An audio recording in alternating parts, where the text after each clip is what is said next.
Well, all right, welcome back to All Day Live. We got some friends here in the studio because we were talking about a big announcement for the Minnesota Hockey Hall of Fame. Just got some chills there. We're going to talk about a new location, but I want to introduce you to our friends here. Andrew Height, president of the Minnesota Hockey Hall of Fame. Thanks for being here. Yeah, thanks for having and of course, we have Natalie Darwitz, a two-time Olympic silver medalist, member of the U.S. Hockey Hall of Fame as well. Last time we talked to you guys, I think it was at the State Fair, maybe, was it? Yeah. Dawn had you guys, and we got to kind of talk a little bit about this, and it's just been so exciting. First out of the gate, though, can we differentiate between the Minnesota Hockey Hall of Fame and the U.S. Hockey Hall of Fame? Because I think that comes up a lot, right? Yeah, that does. So the U.S. Hall of Fame is what it is. It is the whole United States. So actually, they just had their induction ceremony. Zach Parisi, a Minnesota native, went in. So he goes into that U.S. Hall of Fame, as well as there was a East Coaster, there was a player from Massachusetts that went in. They all go up to Eveleth. Okay. We are the Minnesota Hockey Hall of Fame, so Minnesota only, born and raised here. Yeah. We are highlighting our great state in the sport of ice hockey. So there's a big difference. Obviously, the U.S. Hall of Fame, we love our hockey, so that's why it's held here at Eveleth. Yeah. But we just announced our location in Inver Heights, and we're super excited about that. So big differentiation, but hockey's hockey, and we support each other. We want to lift up the game in any way we can. So absolutely, a lot of crossover there, but also loving the focus on Minnesota. Andrew, let's pull up, if we can, the rendering here, you guys, if we have it. Tell us what we need to know. So Inver Heights is where we're looking here, yeah? Yes, so we made our public announcement of the project back in August, and the level of support and excitement we received was unbelievable. And now that we have an official location, it is even more real, I guess you could say. So yeah, the facility is 120,000 square feet plus. It will have a 5-wing museum with a great hall, plus a one-of-a-kind ice rink that we hope to host youth tournaments, high school spotlight games, other collegiate level games, and then a performance hall too.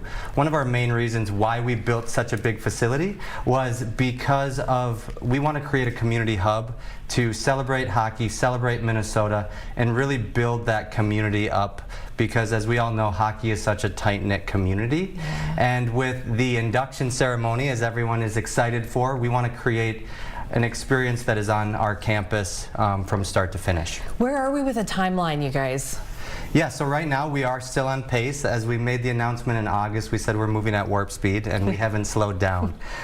So we made our location today, and we're in the development phases now, and we will break ground in 2026. Wow. And the doors will open in 2028, and we'll cut the ribbon. Wow, that is fast. When you look at that rendering, Natalie, I mean, just what's going through your mind, and how are you feeling? It's exciting. It gives you goosebumps. I wish we grew up with something like this. As Andrew mentioned, we want to make a community for hockey, and that building encompasses it all.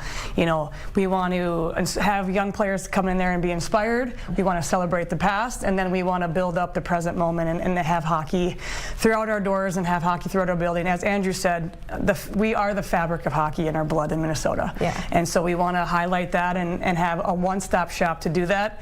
And we're so lucky right now that we finally have a place to call home. We were kind of a team on paper, and now with it having a location, now we have a home. So. Tell me about some of because I think we just got done talking before you guys came in about the Wild and what a heater they're on right now, and there's so much excitement about them. So I think when people who maybe follow hockey in Minnesota at a top level maybe follow the Wild, but we're not. This isn't a Minnesota Wild Hall of Fame. This is, tell us about the teams and the different, we're going to talk about the Frost. Yeah. We're going to talk about, high school, and tell me what else we're going to see here. Well, I think it all starts at the grassroots level. Little boys and girls lacing up the skates. The community aspect, I just was talking to a colleague out there, her kids play for Edina.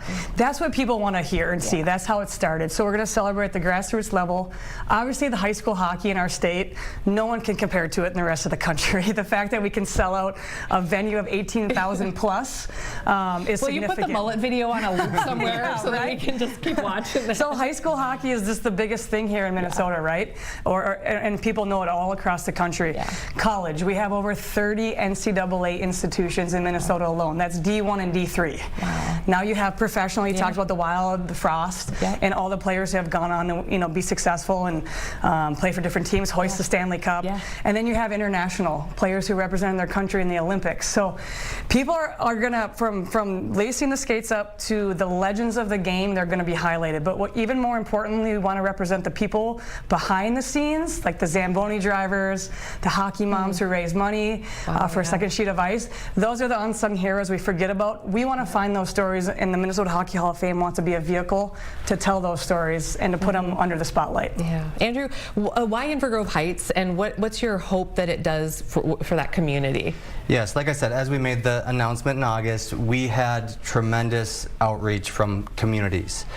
We had 8 or 9 communities reach out and say, we want you. And as we paused and we put everyone back into a bucket, our 3 main goals were visibility, access, and location.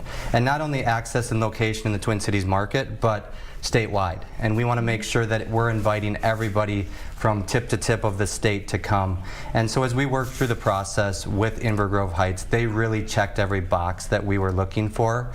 And they wanted to have a transformative project in this northwest area that we landed on as well. And it's right next to 494, close to the airport, close to St. Paul, and the land is over 40 acres. So it allows us to build what we truly want and create that legacy one-stop shop.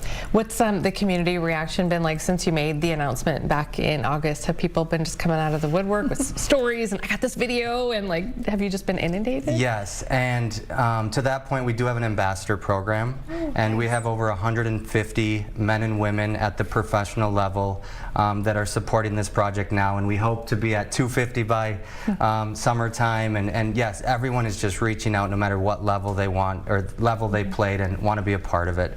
And part of that ambassador program, as we do have the 5-Wing Museum too, is a loan and lease project. So I'm sure Natalie has a box in her parents' basement of treasures that should be highlighted. And so we're going to work with all of these ambassadors to help tell that story as well through their archived items and memorabilia. Is there anything that's sticking out, and not to put you on the spot, but that you've come across or heard about that you just cannot wait to display or share with people? I don't know if we want to give you okay. any nuggets on that. Gotcha. Go and check it out. But we can say that Kelly Brooks Paradise is our advisory board chair. Okay. And she might have a few unique items that end up in that in one of those wings. Nice. So there's the museum aspect, the rinks. Tell me about the rinks that are involved here. I see from the renderings you have some hopefully outside in the winter and indoor. Yeah. So we'll have indoor sheet of ice, which is right now a 1,300 seat facility, seats on both sides. What's unique about it is you walk in at ground level and it's sunken in. Wow. So it's the opposite of Williams Arena, where you look up to the court, you're actually looking down. So it's going to be one of a kind. We're going to have, obviously, quality of ice is going to be great. I remember growing up, Mariucci was the it rink for us, and I remember we would circle that on our squirt calendar, and we want these young boys and girls and everybody of all ages to be excited about they get to play in the Hockey Hall of Fame rink. And we're going to have initiatives, as Andrew mentioned, with the ambassador group. How cool would it be to have, Zach Parisi on one bench and Chrissy Wendell coaching another bench, maybe girls, boys going against each other at might level. And so we're excited about it. You can't have a Hall of Fame without a hockey rink. At the end of the day, we want to grow the game and lift the game up and celebrate it, and what better way to have a hockey rink. There is the rendering of an outdoor sheet of ice, but that's just a pond that will freeze over naturally. Yes. So no money being put into no that. extra additional cost to that other than the landscaping. So that's what we'll hope to have other auxiliary events, maybe some open skate outdoors, a Christmas market, if you will. Nice.